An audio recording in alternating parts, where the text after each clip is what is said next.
Okay, welcome. I am Rebecca Muller, and this is Exceptional Circumstances for Exceptional Children, discussing how to navigate, accommodate, and advocate for special needs during COVID-19.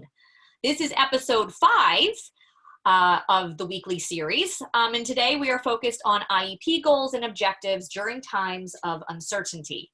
We are joined today by my colleague, Deb Vesper, school psychologist, who I will introduce later in the presentation. So just a little bit about Learning Revolution. This is a place for collaboration. All opinions and shared experiences are valued and respected. Just the fact that you are all here on a voluntary basis on a summer afternoon lets me know that we are amongst like-minded individuals that truly care.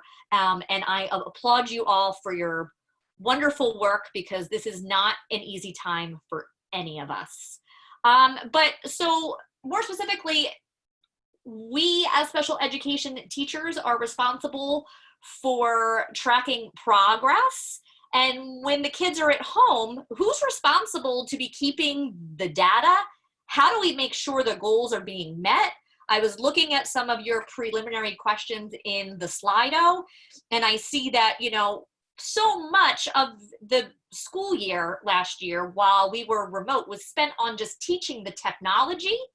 Now, how do we get the academics there? Because it looks like some of us may be going remote again come the fall.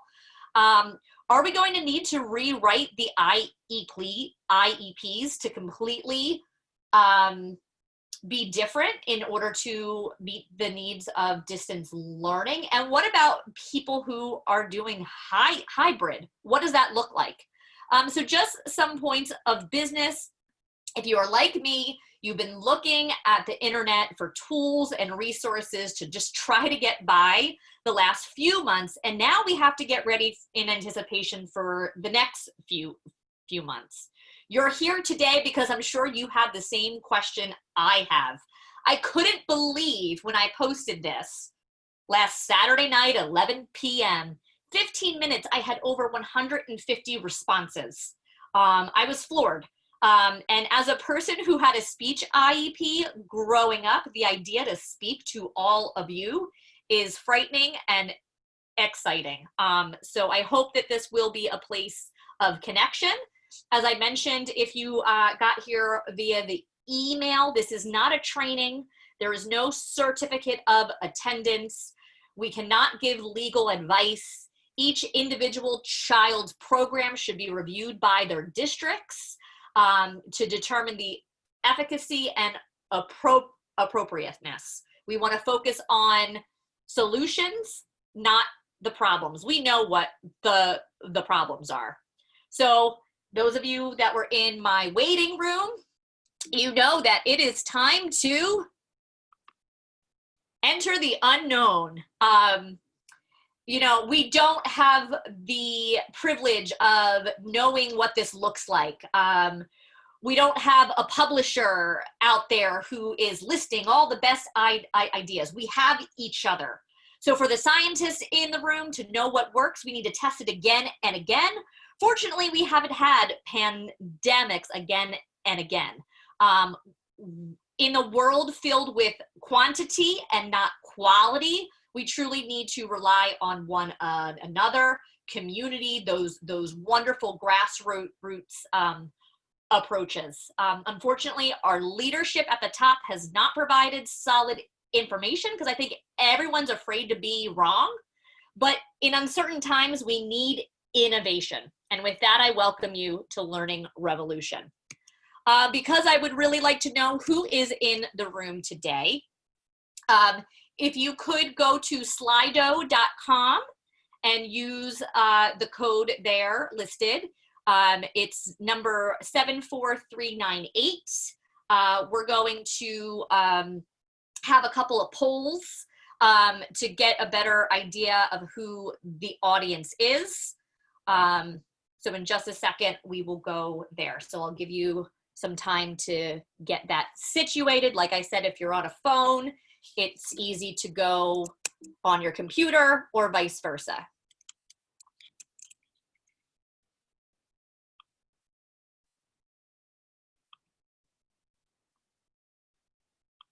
All right, so you can see that some of you are already signed in and you were able to ask some questions, which is fantastic. All right. So once you're there, it is also at the side here, slido.com. I would love to know how you're coming to us.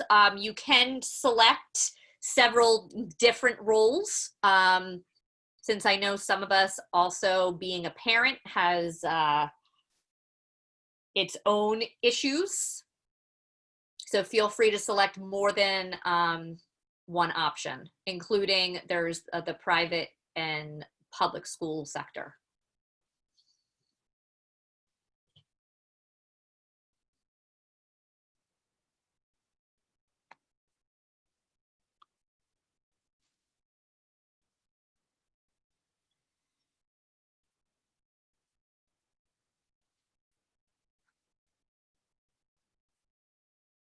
Okay, so mostly K-12 special education teachers in the public school. Couple of service providers, loving it. Okay. All right, if you didn't have a chance to respond, that is okay. We are going to go to the next question. All right. If you do know what it's going to look like when you go back to school, what are the current plans? So is it in person, remote, this hybrid? You're not sure. Are you not going back? And does it depend on your own children?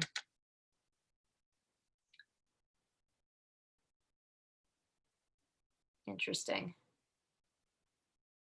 Yeah, the hybrid model is fascinating to me. I'm sure we're going to talk more about that. Okay, 20. Wow.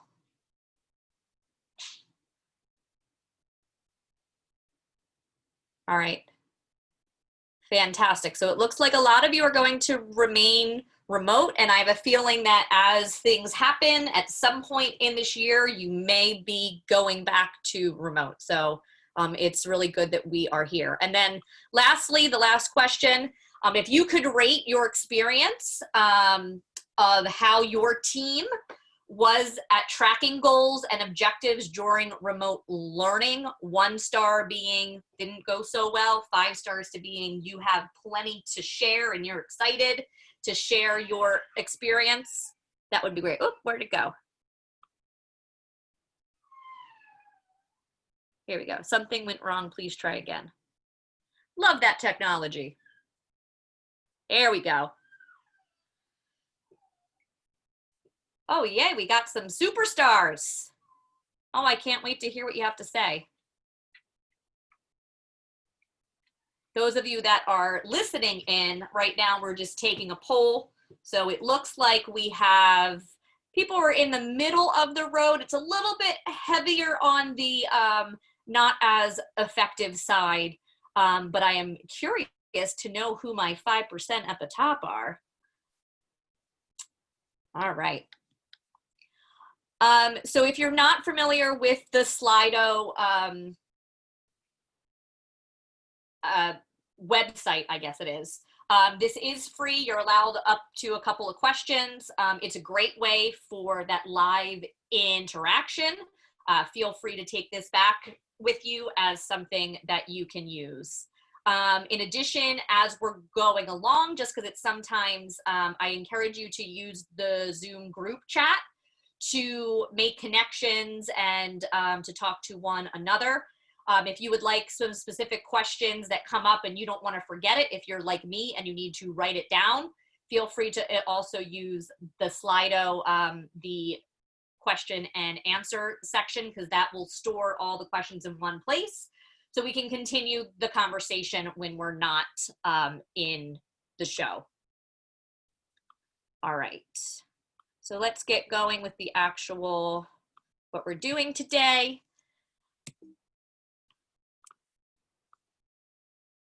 Okay. So as you may know, all right, IEPs must state the present level of academic achievement and functional performance. We need to have that statement of a measurable goal. And we need to progress. We need to show the progress in the general education curriculum. Well, but what does that look like when we don't know what is even expected from the general education student?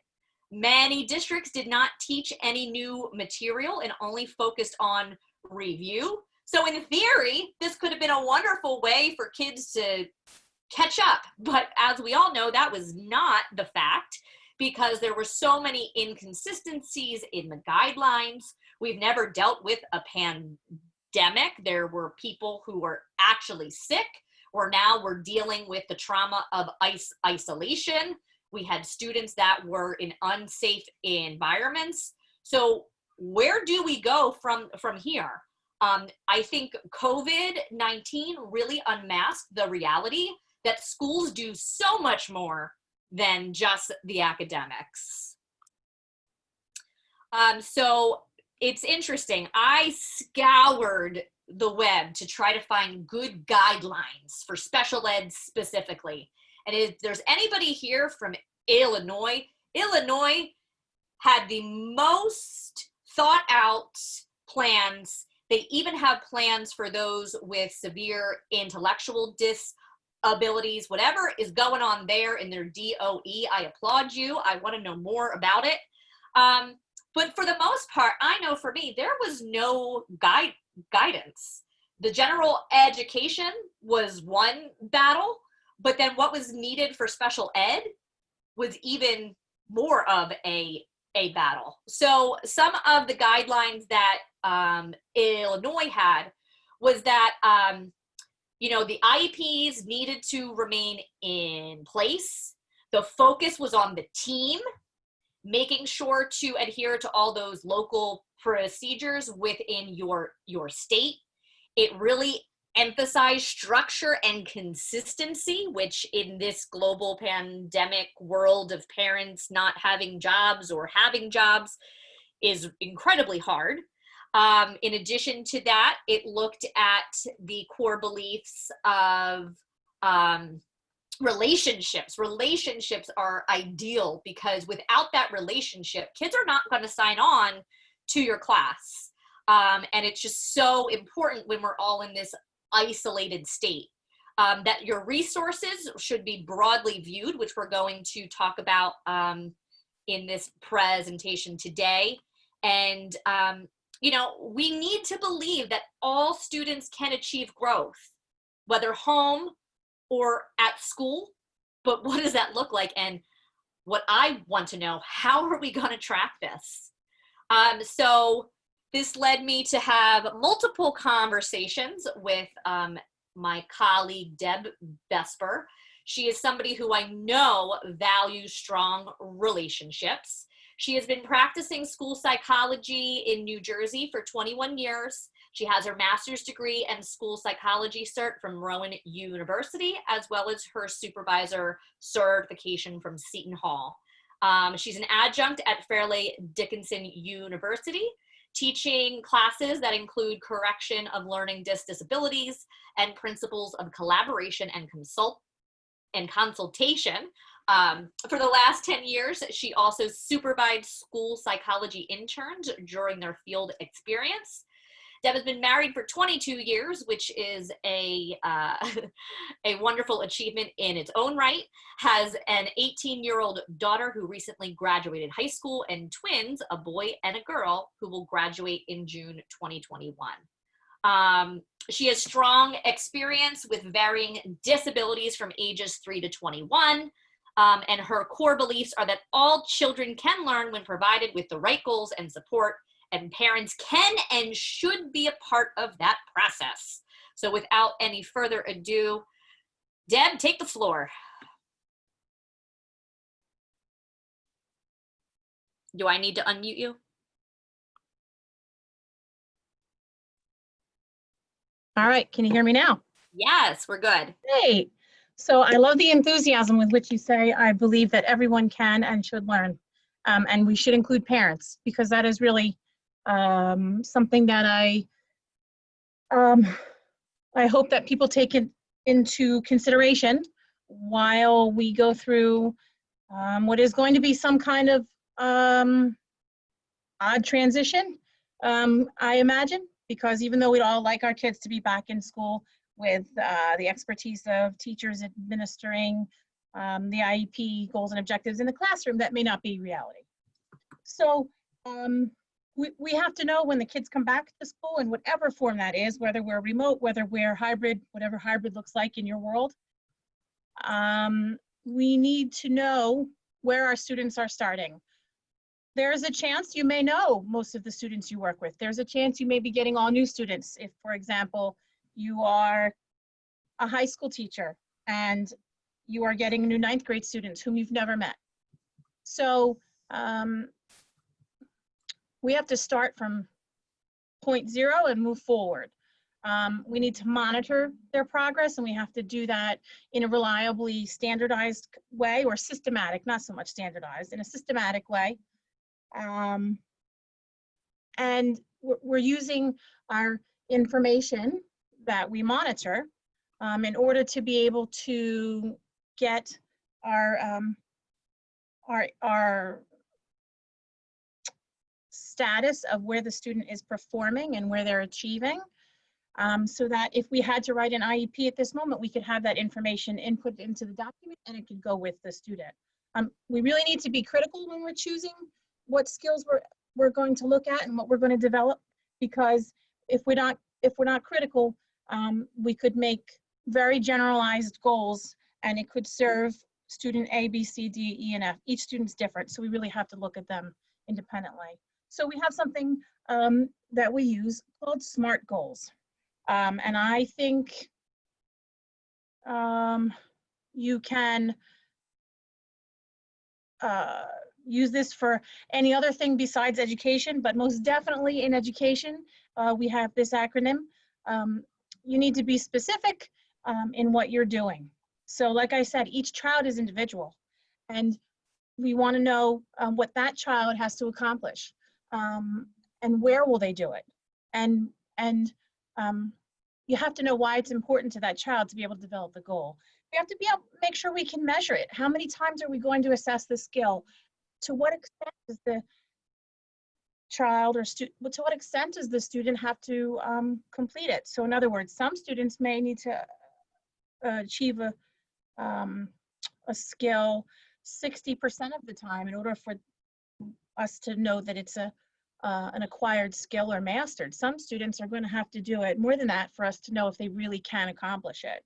So just to kind of come in here. So I feel like SMART goals are something that based on the audience, you know, we may have an understanding of, but how is this different because of remote learning? What do you think is the most within the SMART goal? What is the thing that is the most crucial?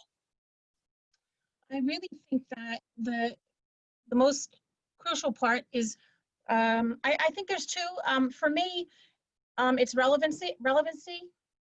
Can't say the word, but is the skill relevant to the student, or is it just some kind of random thing that we're looking to get a result on?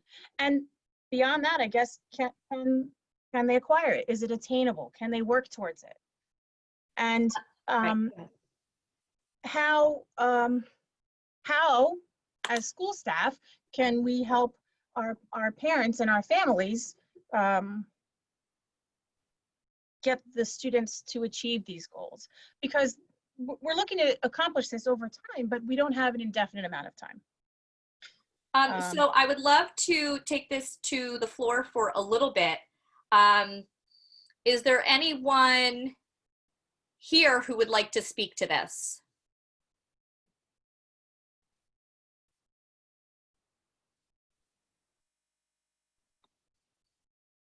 Okay. Remember, the goal for this is, you know, it's not your traditional training. We are looking for a community to build resources, as no one here has all of the answers. All right. I have a suggestion. Yes. Hi. My name is Lynn Ward. I am an early intervention specialist in Cleveland schools, but I also have worked as a registered behavior technician. And over the summer, we've taken some of our instruction to Zoom, which is challenging for children who are on the autism spectrum, but some of them took to it really well. And what we did was reworked some of their goals. We had the flexibility to do that. And we made it so that their assertiveness things were, maybe we would not turn our screen on so they couldn't see, but we had to wait for them to communicate that they needed us to change something. So we made some of their targets and the overarching goal to be relevant for online education if we were engaged in distance learning. So I think that's one way to make it relevant, and then you can generalize it once they're in a classroom or a work setting. Sure. And then also, thank you so much. Are we going to need to rewrite entire IEPs so that they include this section for distance learning, as this might be a new reality? Or can we really take those goals and make them into what is necessary, whether they're in school or at the home? I was in a training or a talk this morning talking about the impact of social emotional and how that needs to be more of an emphasis than the academics. And over the past 10, 20 years, it's been all about math and the language arts. So is this going to change some of the rhetoric and some of the most important things that have been presented to us in the field of education? I personally hope so. I think that if we're not addressing that a little bit more than we have been, people can't be successful. And I mean all ranges of people, of students with different abilities. You have to address the social emotional aspect of it before people can be successful. Absolutely. Okay, so when we're thinking about that, how are we writing the goals so that I'm seeing a lot of, we need to be flexible. So how are we writing the goals so that they work and that somebody can and monitor them? Right. So that's really a strong thing. Deb, if you want to talk about the article. Sure. Independently, Rebecca and I actually both came across this article, and it talks about how we can transition, obviously by the title, IEP goals that we may be using in the classroom to the home. There are 6 things that the author, Catherine Fishman Weaver, I have no idea who she is, but she seems to write well. And I like her ideas. There were 6 ideas. It starts with health and connection. So for example, I think we all know this, if a child doesn't have food or the family doesn't have food, if they don't have power, they can't connect, right? So if they're not connecting, either physically, literally, or even somewhat emotionally, there's no way that we're going to be able to engage them in learning and to be able to progress through their goals. So in order to connect with them more, we didn't actually change goals and objectives when we went on remote learning. What we did was changed our approach to the families as best we could. So we tried to contact the families and reached out through email or phone calls. There were some families we could not get hold of, as you can imagine. I'm sure you all felt the same, had the same experiences. But the ones that we could, get on the phone with the parents or the student or have a video chat with them, it worked out better. The other idea was to help the parent understand the IEP and why we have things in place. When we were writing goals and objectives this past spring, which coincided with us going on remote learning, we did take into consideration if we were to go to remote learning, distance learning, whatever your state called it, what will we need to do differently? So as a psychologist, I was trying to walk through the IEP with the parents a little bit differently. We'll not know how successful that was, I don't think, until this school year, but we shall see. And we have to consider when we write these goals, if we're teaching social skills in a classroom, how can we teach them in the home? And in the home, if you're going to play a board game, if you're going to have your child complete a task, it's about doing things like sharing and cooperating and listening with home-based activities. So we can use some of the goals and objectives in our IEPs, ask parents how they're experiencing the results or what they're doing in the home, and use that information to see if the child is progressing. There are things that we also have to remember to do when kids are in school. They have accommodations like boards and visual cues, and some of our students, no matter what the age, ability, or disability, need sensory breaks. I need a sensory break sometimes. Stand up and, clap my hands or do a couple of jumping jacks. And that was one of the questions was, what do we do about Zoom fatigue? Yeah. If we're going to do this fully for our kids, for us, I think that's something that really needs to be addressed.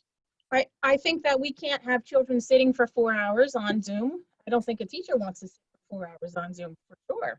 So we do it, my recommendation would be to do it in pieces, in chunks, or have 4 children signed up for Zoom for 20 minutes. And then for the teacher's sanity, take a break, and 15 minutes later, then try another group. Now, it's all dependent upon what academic level you're teaching, what ability level, what grade level, and, probably what subject area. A choir teacher who's going to teach chorus, I don't know how they do that over Zoom, but they do, is not going to be able to say exactly 5 minutes, we're going to take a break. They're going to have to get through a song first. So, there's going to be some accommodations you have to think about.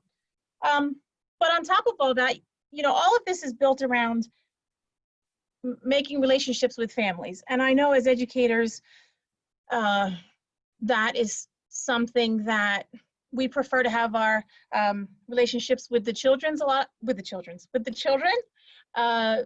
in our classroom, but now we have to extend that a bit, and we have to incorporate our families.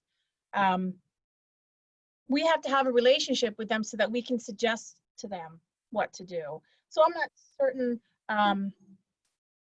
if any of you found that to be difficult, or if you had an easier time now that we were out of the school, if parents would want to talk with you a little bit more because they needed the support, or how, what your thoughts were about that. So you guys want to raise your hand or put it in the chat, feel free. If I may, Ms. Vesper,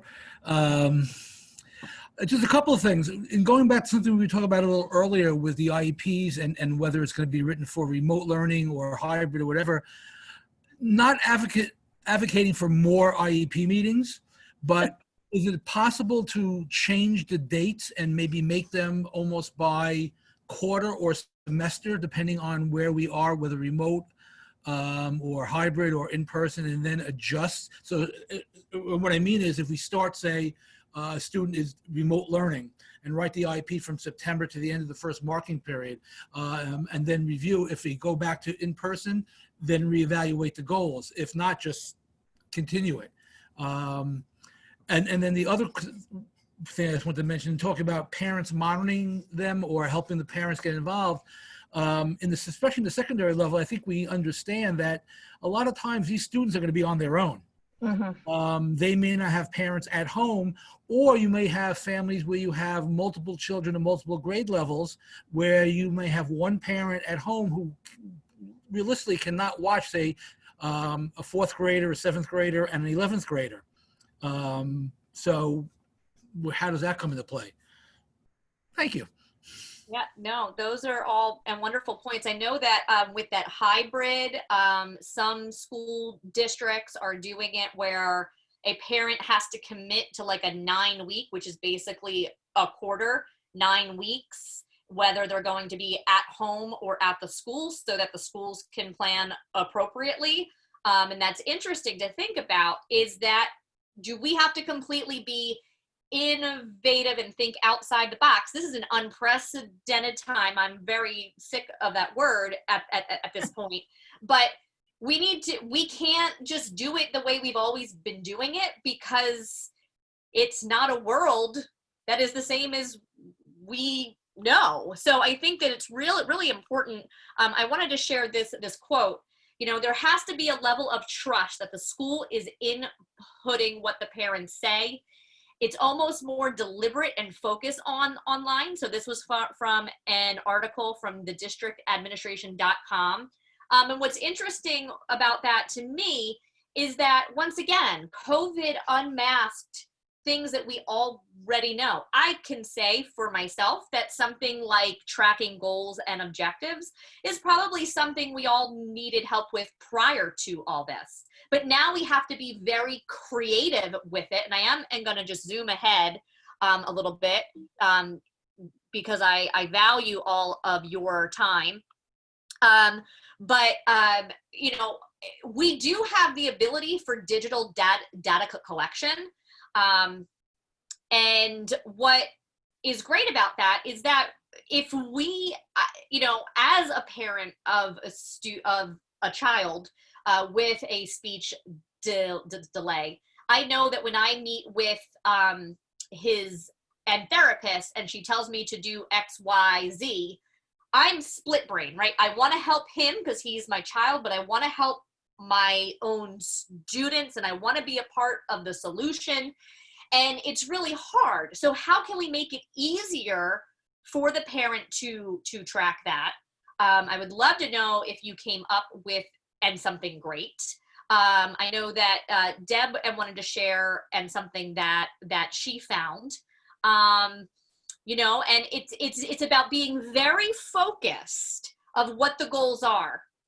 Being that, you know, thinking about SMART goals, being attainable, but then also how are you going to track that? So like, for example, in ESY this year, I have a student who he's working on getting 20 addition facts correct in 2 minutes with 75% accuracy.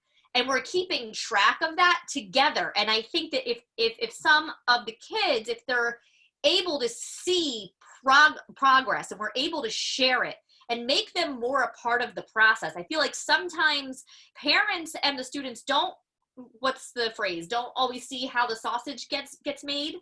I've had so many of my parents call and say, I didn't realize that they were so far behind.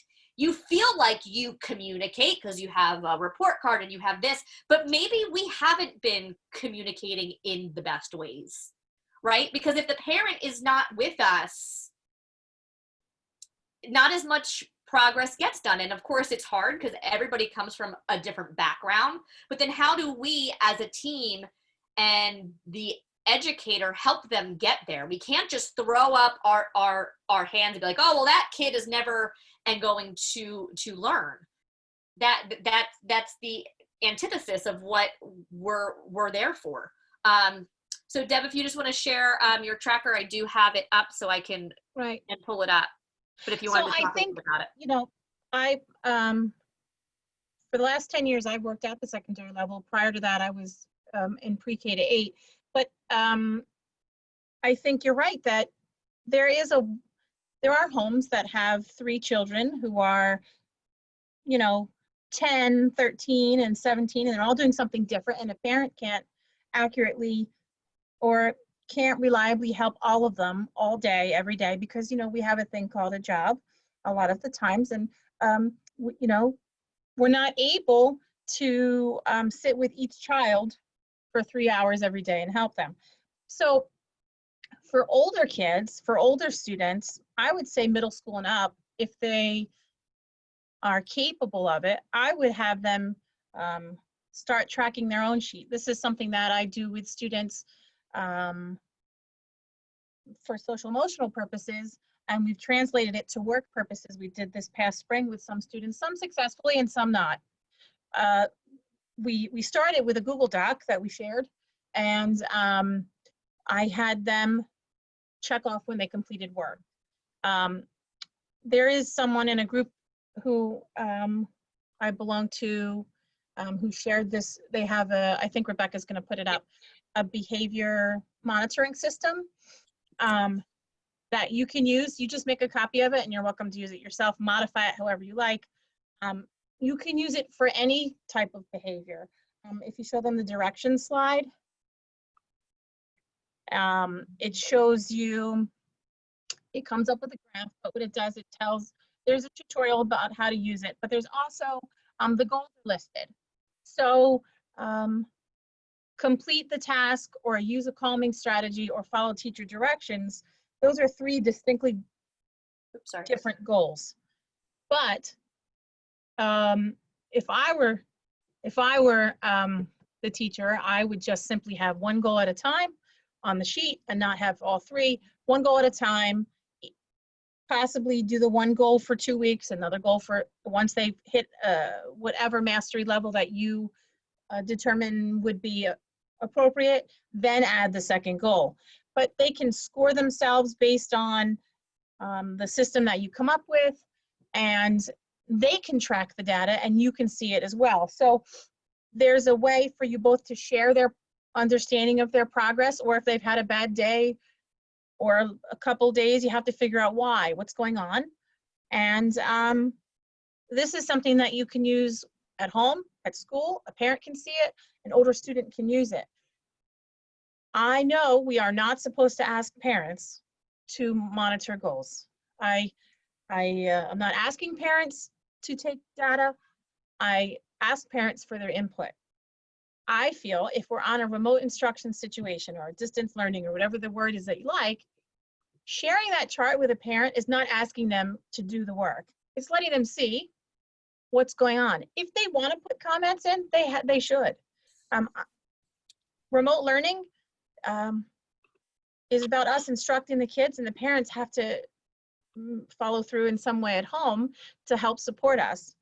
I'm not saying that they're the teacher, and I'm not saying that they're the behavior specialist, but I feel that it would be a good way for them to see what their kid is doing and how to help them a little bit better. You know, because we want the parents to be involved, and that might be a way to get them involved. I think you'll find a lot of conflict with this in terms of in the psychology world. A lot of school psychologists will argue about whether or not parents should be involved in data collection. And like I said, I am not saying they need to collect data. I'm saying give us information. We will formulate that into the data and help us help your child. That's all that I'm asking. Now, at the upper level, secondary level, the kids can do this themselves. At the younger level, we need the parents' help. This is a significantly, this looks scary. It's not scary, but it can be broken down so it looks a little less overwhelming, because I think for a student to look at that looks really overwhelming to them. So it can be broken down day by day. Sorry, I just want to make sure that I have the chart still up.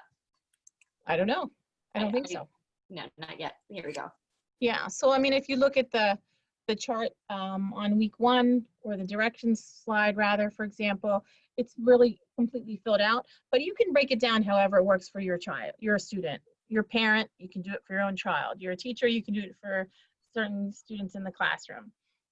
But I do think having parent input, and I don't know if it's possible for everyone, but I would suggest, you know, a twice a month phone call to parents of the kids who you feel need it the most. I think we should try and reach out as much as possible, but I don't think every week is a reasonable request. So, and one of the other things, and that was the next slide that I had yes. up, was we need to be creative in using our resources. Yeah. We have paraprofessionals that are very concerned that their jobs are going to be cut, but you know, that positive relationship to ensure that success in the Slido app, I noticed that there was a lot of, you know, how do we stop focusing on so much of the executive functioning and trying to get them, you know, on the web tools. Like, we can use our paras for things like that. We can use people in our community to kind of help us there so that the teachers can get back to the academics, so that we can get back to, scoring things. I see that there is a lot of conversation right now just about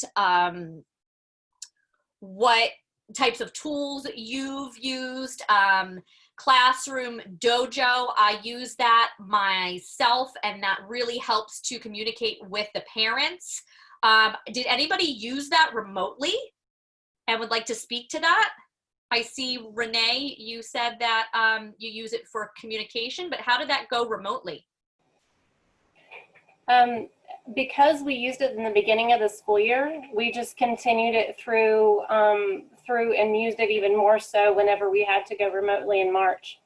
And my teachers, my other parents, they understood that if they needed the information, and then we had to go to Google Classroom as well. So they would look on both. And Google Classroom, I explained to them, was geared towards mostly for their students to know what was happening. And the Classroom Dojo was to give them a heads up of, hey, parents, this is what's on Google Classroom for your students. Make sure that you're checking with them daily and saying, hey, did you get this done? Hey, did you get this turned in? Mrs. Ledig said you need to do this. And just that was the communication with the parents of giving them that support system too, of letting them know, hey, look, I'm here for you too. I'm not just here for your child, because this is a group, this is a teamwork, and you're part of my team now. And so please understand that I need your help with this as much as possible. And then if they needed anything, of course, they would contact me through Dojo as well, in order for them to get their support that they needed to support their child. Yeah, I think that communication piece is just so important. And I think it's something that we all could have done better at prior to all of this. Now we don't have a choice. Right. Because I know, like, I've sat in IEP meetings from the wide scale of people knowing every single comma and period that is in there, and people that come in and go, yeah, that's fine, I don't know, sure, do it, it's great.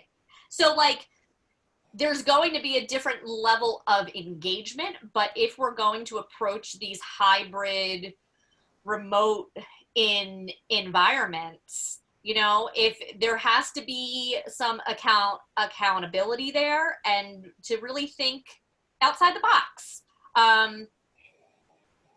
When my students had IEP goals that I had to try to implement and try to track their goals for that, I also used a tracking sheet and just a physical old school tracking sheet. And I would put the goal down, I would put what it was.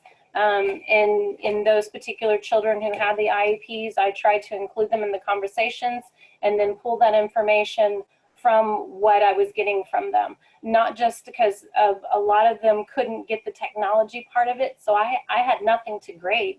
I mean, I had literally had nothing to grade, but just having that one-on-one conversation with them and or in the Zoom meetings, I could pull out some goals with them and incorporate that as well.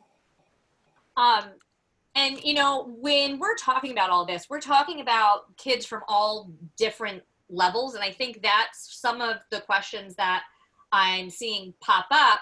It's so specific to that child. But I will say, because I see some of you are saying, apps and how can we get the parent involved. I do want to kind of plug an upcoming show. This is, he's a parent that actually is really into tech. And so he created this clicker, essentially. So if you're looking more at the behavior end of things, he has this device that is like connected to your phone. And actually, if you're looking for on task or whatever the behavior might be, the parent can use it to mark when it's being done. It actually creates graphs. He can tell you a lot more That is going to be on August 5th at 2 p.m., same place, same time. But that device can actually travel with them. Of course, we'll have to and sanitize it and do things like that in this world of COVID. But I think people are starting to think a little bit differently about how we can, because at the end of the day, it's not about creating the graph, it's about showing the progress. So in whatever way that is, and I think with this new direction of wanting to pay attention to that social emotional, you know, we have more than just the academics, we have the virus, we have racial inequity, we have all of these things that are impacting the ability to learn the math and the language arts and the science and the social studies, right? And or the life skills. These traumas, right, as we start to track social emotional, it is really hard to show that growth because it's internal. So you know, I think the relationship piece is huge. Being very clear about what the goals are, communicating that and figuring out, is it a shared doc? Is it an app? You know, I just want to say one more thing as Yeah. well. You know, I work in New Jersey, so we have a child study team. I recognize that many states don't have such teams, but use your resources. I am sure you have a head teacher or a special education coordinator or a psychologist who would be happy to sit with you and try and coordinate something so there is a point person for each family. Or you know, if this child just interacts better with me for some reason, maybe I'm the once a week check-in if they can't get to the Google Meet. When, for example, if Rebecca would be holding a meet, they can't get there, maybe I just meet with them once a week. So I think we really do have to think how all of the trauma of the parents working and being at home and socialization not happening like it was for these kids, because school is a great social place and it's not going to be the same even if they do go back into a school building. So it's important to remember that we have to engage them somehow, and use your resources for how to do that. Don't just assume, which I don't think any of us do because we're all here, that the kids are going to log in and see the teacher, because we know, I would say at least half the time that's not a reliable assumption. So see who the child likes or connects to, or you know, how you can use any paraprofessionals to do that, have a breakout session for them. There's lots of ways that we can use the people around us to help track what we need in terms of goals and objectives. And I think that the IEPs are going to, the goals and objectives are going to have to be fluid. I don't know, our county/state is not advising us to change anything as of yet, but that could change next week for all we know. You just have to sort of go with it. That's how I run my professional world. I just get up and what there is that day we handle. It's very hard to do in your situations as teachers, as administrators, I know, who are expected to have results from students via their teachers. But I think that if we can just have a little bit of fluidity and just understand that there is no direct answer for any of this, using this kind of conversation that you guys are discussing in the chat, I'm sort of watching it out of the side of my eyes, side of my head here. I think it's great you guys can now be connected and talk about what worked for you. Some of you are talking about Zoom versus Google. And these are the kind of conversations we need to have that we never thought we had to have.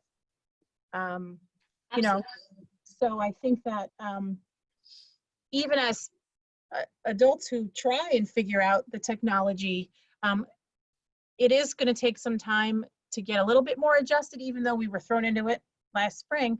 I think using the first couple of days of school to just really to teach the kids what you want them to be able to do on the computer and build a relationship. It's not about let's teach them, hurry up and teach them good math skills today, because that's purposeless. If we're going to be distanced from them physically, we need to make sure that we can build a relationship now and have them be successful in getting onto whatever technology we need so that we can work with them as time moves on. Because I think in my gut, we are going to be physically separated from them again if we aren't already at the start of the school year. I know some of your states are. We are currently not, but some of your states are. So building relationships is really the key, I think. And like using the the Facebook groups, using things like the Learning Revolution to keep the conversation going. I'm going to be honest. I was this whole idea about it. I wanted it to be a conversation, and when I saw the amount of people that were interested, I realized that they were having the same thoughts as I was. That we don't know what we're going into, and this is not a time to look to a professional who's going to have the ideas, because you are the professional. You are the one that is doing the work, that knows the kids, that knows the community. And so there's not going to be a resource guide that was vetted and published or research-based. We're in it right now. We can eventually create that, but I hope that we won't have to, that this is like a anomaly. I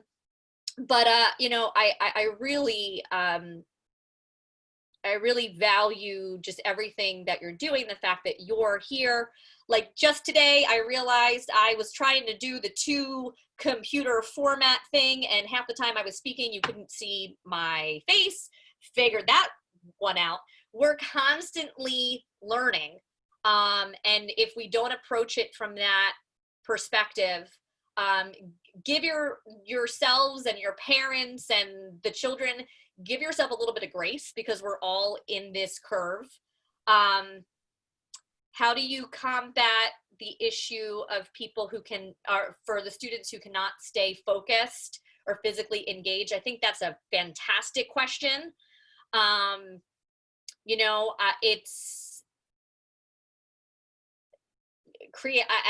don't have the answer, but if anybody wants to speak to that.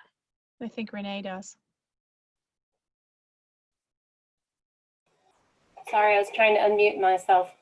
I've come across this, of course, with the Zoom. I also have an ADHD child of my own, and so I know exactly what the parents are going through as well as the teachers, because I'm there on both sides of the spectrum. And just telling the parents and again, encouraging the parents, give them flexible seating. Don't require them to sit down whenever they're doing their meetings. Don't require them to sit at the desk whenever they're doing their homework. Tell them that they can sit, stand.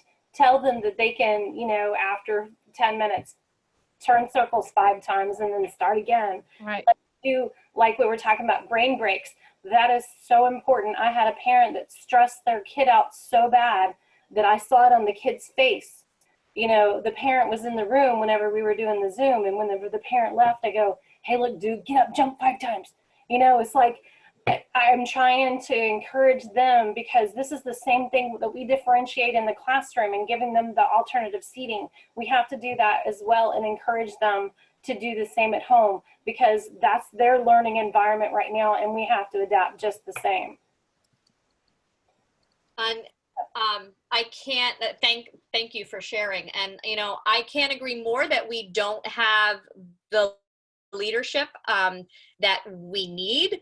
So then we have to create it ourselves, and to be empowered, because at the end of the day, it's a child's life. You know what I mean? It's getting them to the next level, and this kind of becomes a broader philosophical conversation of what is the purpose of education. We're more than a daycare. We are more than just a place that provides food. There no longer can the average person deny that, because we've seen it outright.